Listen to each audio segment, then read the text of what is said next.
Okay, hello, my name is Lauren Coronado and this is Teresa Martin, and we will be demonstrating a nurse and patient telehealth visit via Zoom.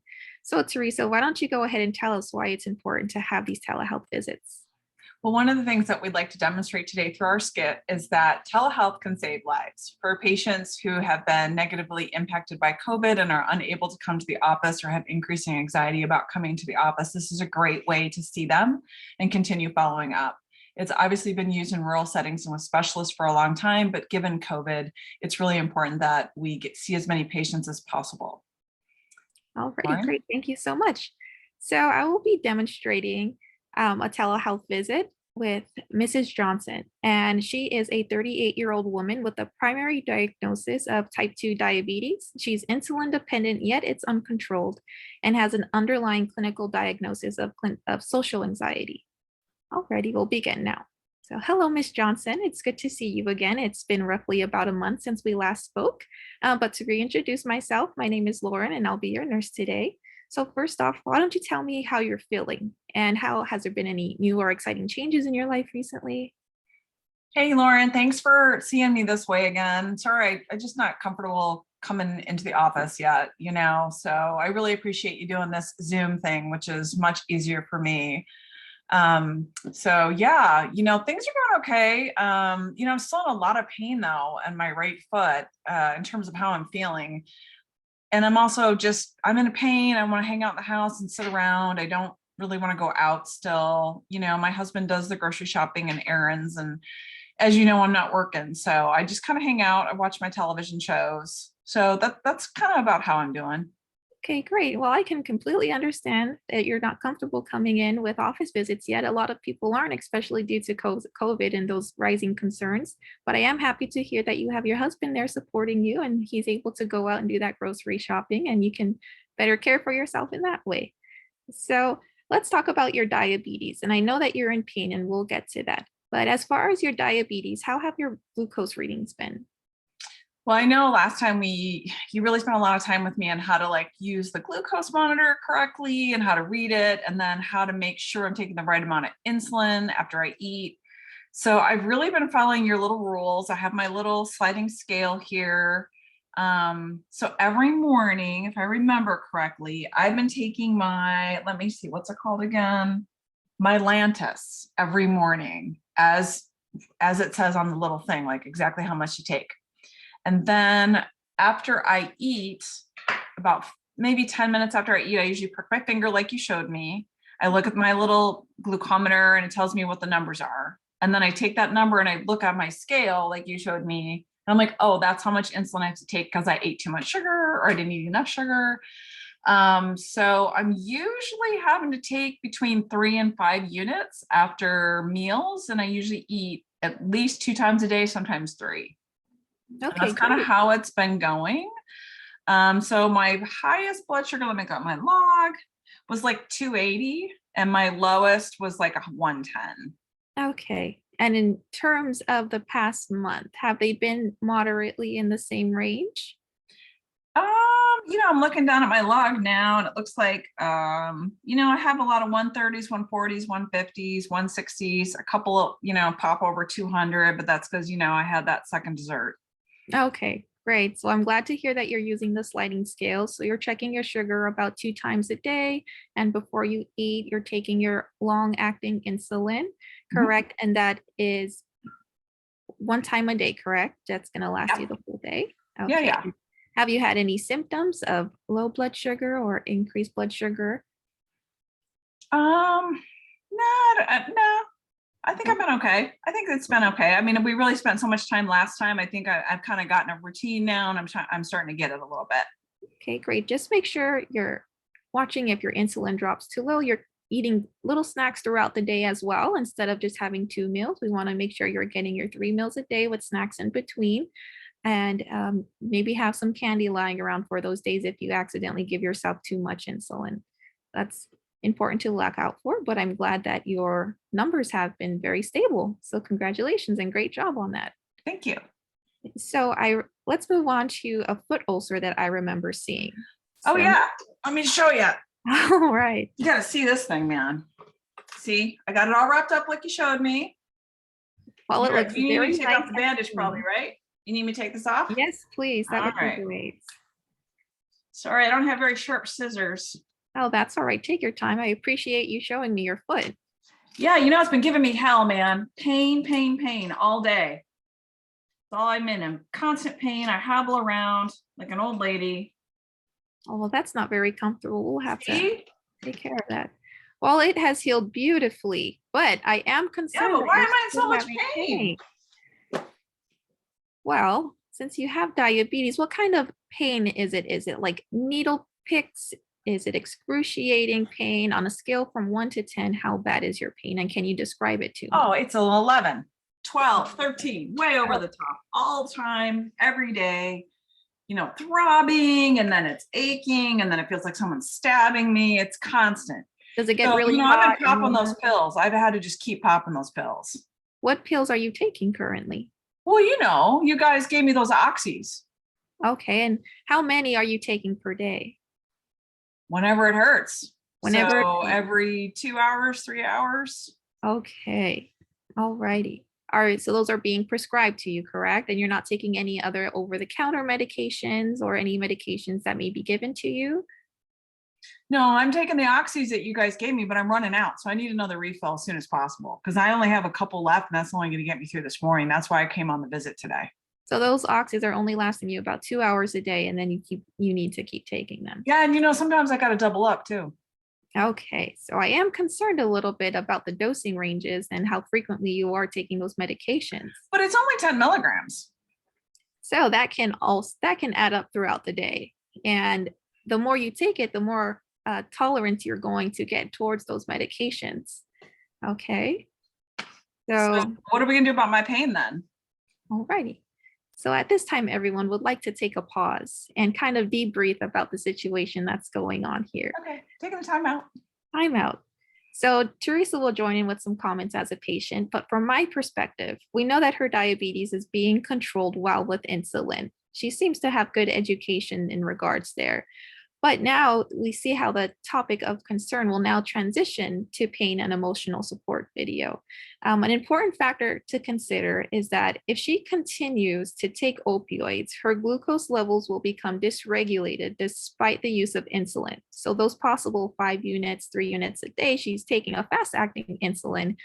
It's no longer going to be effective as it increases her insulin resistance. So we really want to get her opioid use out of control. And also at this point, I cannot just assume that she has an addiction. I really have to consider her possible neuropathic pain. So we want to go ahead and have some future interventions for that. I can say from the patient's perspective, Lauren was the kind of nurse that just met me where I was at. She had an agenda, which was to see if my glucose levels were under control. And as soon as she assessed that and she had a more open-ended question about how I'm doing, she circled back to the pain issue. And when she did, she immediately pivoted.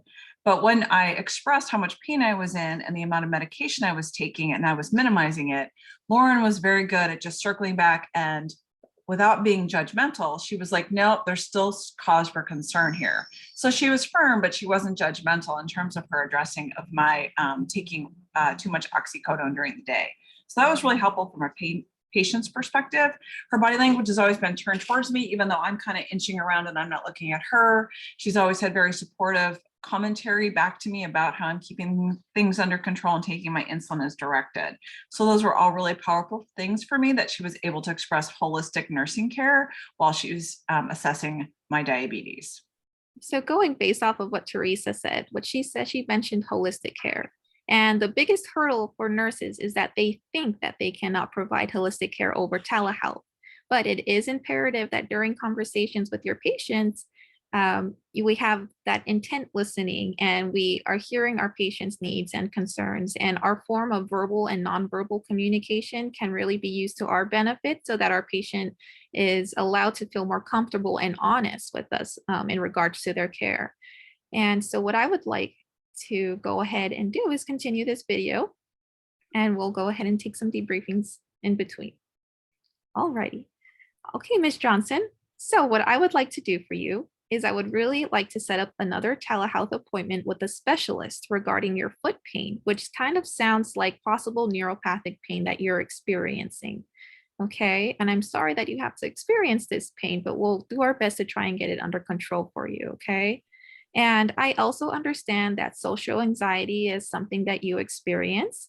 So I will be sure to send your refills on insulin and supplies needed to maintain your blood sugars to your home as prescribed. Okay, so they should be there in 3 to 5 business days per usual. And I would also like you to continue the opioids you're using, but only as prescribed. Okay, I don't want you to double dose if you're feeling that intense pain.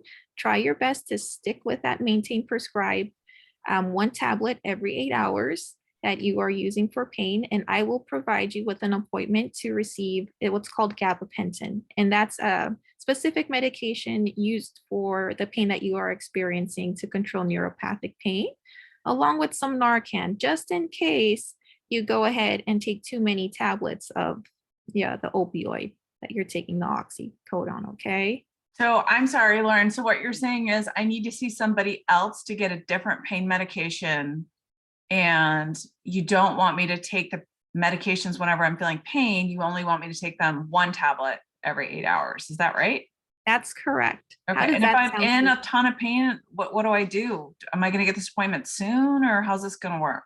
We're going to try and get this appointment as soon as possible. And we'll also go over a few other non pharmacologic ways you can control that neuropathic pain. Oh, Okay. okay. We do want you to continue taking the opioid for pain as of right now until you get the gabapentin, because we don't want you to have experiences of kind of like a relapse type experience from going and taking too many tablets of oxy and then decreasing it right away. So I don't want you to just stop cold turkey on that pain medication. You need some type of control as of right now. Okay. And we'll go over different ways on how to control that pain. Okay. Okay. And you said something about Narcan. What's that? So Narcan is a medication that is used if you were to overdose on opioid or a certain medication. This is essentially a life-saving medication treatment. And I would also like your husband to get involved in this care and education if that's possible. Is he around today? No, he's not. He's working. I mean, he's here, but he's working. And if I interrupt him, he'll be all upset with me. So no. But I, Okay. I can tell him whatever you say. I mean, if you're telling, but what I'm hearing is you're saying if I take too many of the oxys, I could have a reaction of some kind. And if I have that reaction, I have to take the Narcan. That is correct. And usually it's someone else that will administer the Narcan for you if it's a life saving treatment. So, this is in case of an emergency. With the amount of opioids that you're taking currently, I am very concerned that you can overdose on that use because it is a very high intake. Oh, shoot. Okay. So maybe, can you have the Narcan sent to my house like the prescriptions are sent to my house? I can do that for you, and we'll go ahead and try and expedite that shipment. Do you It think may maybe you could have the pharmacist call me when it comes so that he can talk to my husband and tell him how to give me that Narcan stuff later?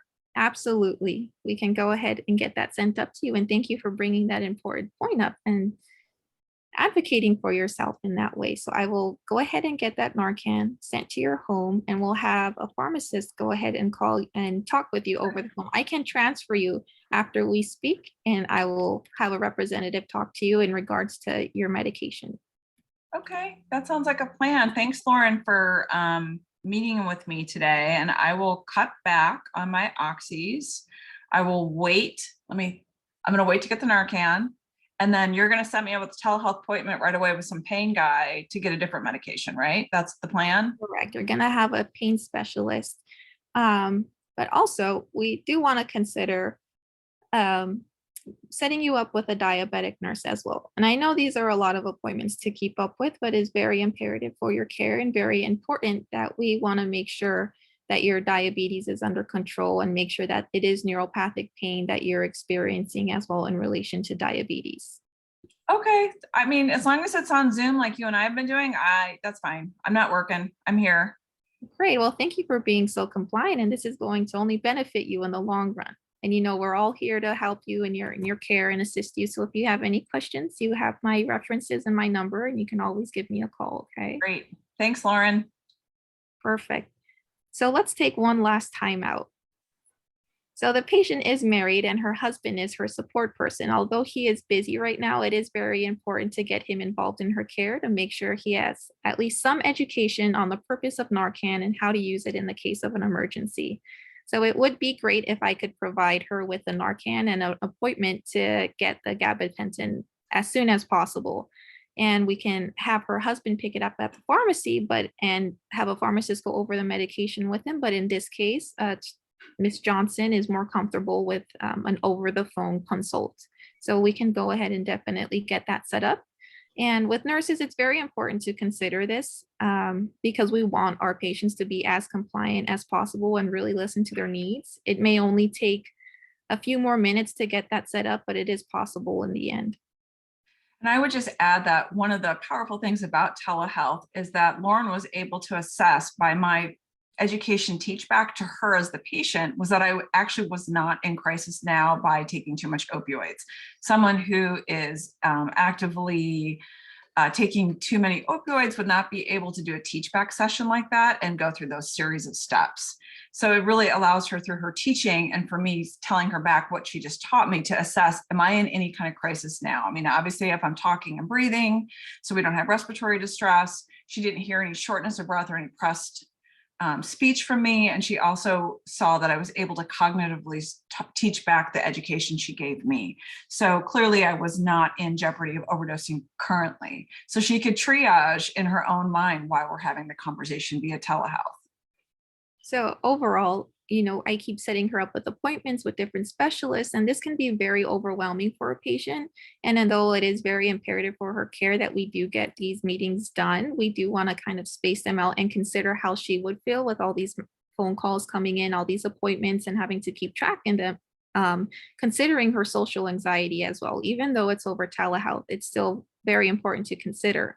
So, along with the telehealth appointments, we do want to consider appointments with social work, the pain specialist, diabetes nurse, and just to make sure that her diabetes is being under control despite her opioid use. So, we want to kind of balance out her care and get her to that stage where she's able to take control of her health.